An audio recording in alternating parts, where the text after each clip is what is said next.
പണ്ട് പണ്ട് കാട്ടിൽ ഒരു വയസ്സൻ പാമ്പ് ജീവിച്ചിരുന്നു. അത് വളരെയധികം വയസ്സനും ക്ഷീണിതനുമായിരുന്നു. അത് കൂടുതൽ സമയവും വിശന്നാണിരുന്നത്. എന്തെന്നാൽ ഇരയെ പിടിക്കുവാനുള്ള ആരോഗ്യമൊന്നും അതിനില്ലായിരുന്നു. ഒരു ദിവസം പാമ്പ് ഭക്ഷണം അന്വേഷിച്ച് എങ്ങോട്ടൊന്നില്ലാതെ യാത്ര തിരിച്ചു. അങ്ങനെ അതൊരു കുളത്തിനടുത്തെത്തി. ആ കുളം തവളകളെ കൊണ്ട് നിറഞ്ഞതായിരുന്നു. അപ്പോൾ പാമ്പ് ചിന്തിച്ചു, ഈ തവളകൾ വളരെ സ്വാദിഷ്ടമായ ഭക്ഷണമാണ്. ഓരോ ദിവസവും ഓരോന്നിനെ തിന്നാം. പക്ഷെ ഞാൻ എങ്ങനെ അവയുടെ അടുത്തെത്തും? വെള്ളത്തിലിറങ്ങി നീന്താനാണെങ്കിൽ എനിക്ക് പറ്റില്ല.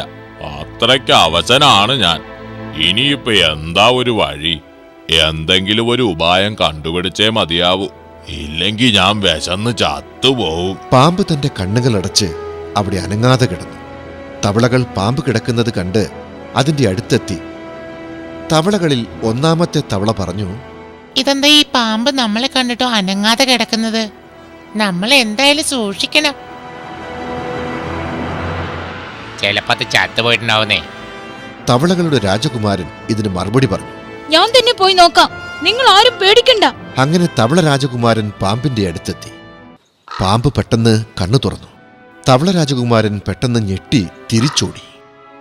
തവള രാജകുമാരന്റെ പേടി കണ്ട് പാമ്പ് ഇങ്ങനെ പറഞ്ഞു, എന്റെ കുട്ടികളെ, എന്നെ പേടിക്കണ്ട. ഞാൻ നിങ്ങളെ ഒന്നും ചെയ്യാൻ പോകുന്നില്ല. ഒരുപാട് കാലം മുന്നത്തെ കഥയാണ്. ഞാൻ ഒരു മുനികുമാരനെ കടിച്ചു.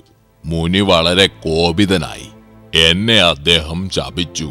എന്തെന്നാൽ അതിനുശേഷം എനിക്ക് ഒരു തവളകളെയും തിന്നാൻ പാടില്ല. പകരം നിങ്ങളെ എന്റെ പുറത്തിരുത്തി സേവിക്കണം. അന്ന് മുതൽ ഞാൻ ഇങ്ങനെ നടന്ന് സേവിച്ചുകൊണ്ടിരിക്കുക. വിഡ്ഢിയായ രാജകുമാരൻ പാമ്പിന്റെ വാക്ക് വിശ്വസിച്ചുകൊണ്ട് ഇങ്ങനെ പറഞ്ഞു, ഇത് വളരെ നല്ല കാര്യമാണല്ലോ. അപ്പോൾ പാമ്പ് വിനയത്തോടെ ഇങ്ങനെ പറഞ്ഞു, വരൂ രാജകുമാര, ഞാൻ നിങ്ങളുടെ സേവകനാണ്. ദയവായി വരൂ, എന്റെ പുറത്ത് കയറി യാത്ര ചെയ്തോളൂ. എന്തിനാ നിങ്ങൾ മടിച്ചു നിൽക്കുന്നത്? വരൂ. രാജകുമാരൻ വേഗം പാമ്പിന്റെ പുറത്ത് കയറി. എന്നിട്ട് ആജ്ഞസ്വരത്തിൽ ഇങ്ങനെ പറഞ്ഞു, എന്നെ എന്റെ മാതാപിതാക്കളുടെ അടുത്ത്, അതായത് തവള രാജാവിന്റെയും രാജ്ഞിയുടെയും അടുത്തെത്തിക്കൂ. വേഗം. തീർച്ചയായും മഹാരാജാവേ. അങ്ങനെ അവർ മഹാരാജാവിന്റെ കൊട്ടാരത്തിലെത്തി. തന്റെ മകൻ പാമ്പിന്റെ പുറത്തു കയറി യാത്ര ചെയ്യുന്നത് കണ്ട് മഹാറാണി പേടിച്ച് കരഞ്ഞുകൊണ്ട് പറഞ്ഞു, അയ്യോ, പാമ്പിന്റെ പുറത്തു വന്ന് ഇറങ്ങും മോനെ, എന്താ ഇത്?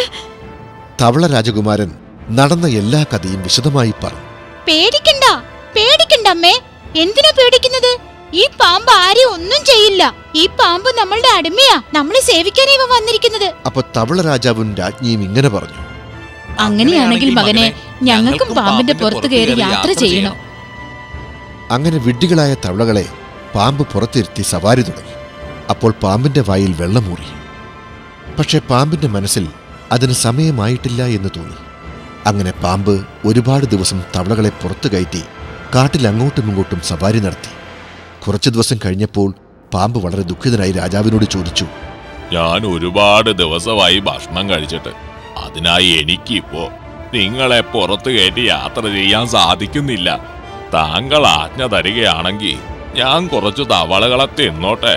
തവള രാജാവ് വിവശനായി പറഞ്ഞു, ഞാൻ താങ്കളുടെ വിശപ്പ് മാറ്റാൻ എങ്ങനെ എന്റെ സുഹൃത്തുക്കളെ നൽകും?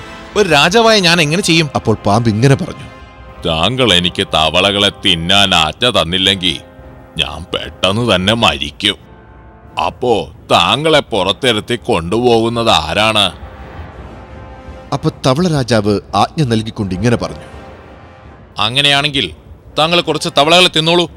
പക്ഷെ വളരെ കുറച്ചേ പാടുള്ളൂ. അങ്ങനെ പാമ്പ് ഓരോരോ തവളകളെയായി തിന്നാൻ തുടങ്ങി. അങ്ങനെ അത് ആരോഗ്യവാനായി മാറി.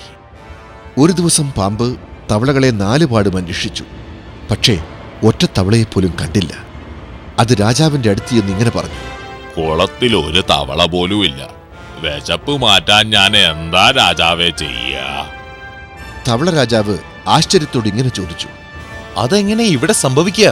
ഞാൻ ഓരോരുത്തരെയുമായി തവളകളെ മുഴുവൻ തിന്നു തീർത്തു. എനിക്കിപ്പോ വളരെയധികം വിശക്കുന്നുണ്ട്. ഞാനിപ്പോ താങ്കളെ തിന്നാൻ പോവുകയാണ്.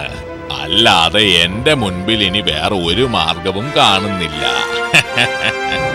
അങ്ങനെ പാമ്പ് തവളരാജാവിനെയും റാണിയെയും കുമാരനെയും തിന്നു.